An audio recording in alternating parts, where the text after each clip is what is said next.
परमपिता परमात्मा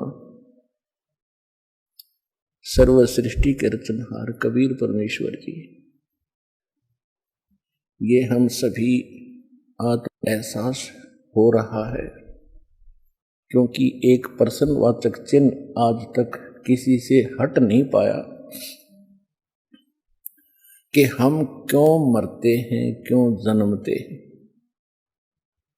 हम कितना अच्छा परिवार बनाते हैं, उनमें कितना अच्छा प्रेम होता है, मोह होता है, लगाव होता है, और एक सेकंड में वो सब बिखर जाता है। इसके विषय में हम कभी चिंतित होते हैं तो फिर सोच लेते हैं कि सभी के साथ हो रहा है। ये एक परंपरा मान ली हमने कि ऐसा तो होगा ही होगा, पर ये काम तो करते ही रहो। कौन सा कार्य करते रहो? कोठी बनाओ, बंगले बनाओ, कार बड्डी लो और मर जाओ। ये कौन सा कार्य था?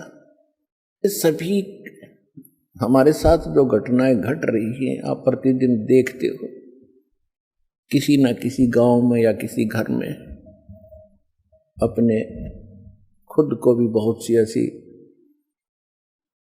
घटनाओं से हमारा पाला पड़ा है। तो ये सब हो क्यों रहा है?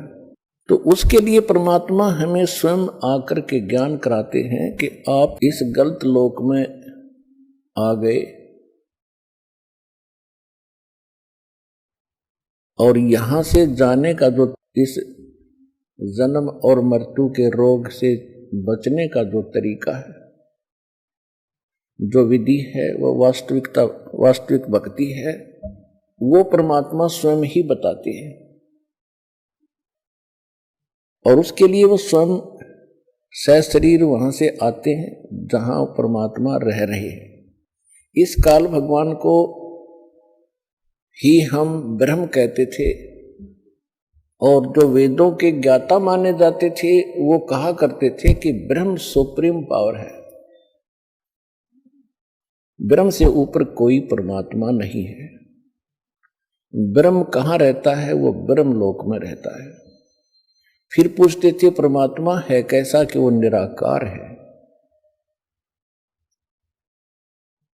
तो पुण्यात्माओं, अब आपको परमात्मा का दिया हुआ वो ऐसा ज्ञान प्राप्त हो चुका है कि उस ज्ञान की तुलना में आप बहुत आसानी से तोल सकते हो, जांच सकते हो।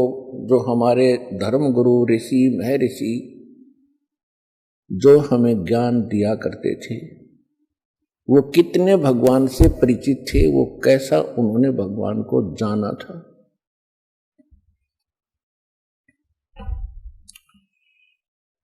और परमात्मा ने आकर जो ज्ञान दिया है वो हमारे सदग्रंथों में पहले ही विद्यमान था।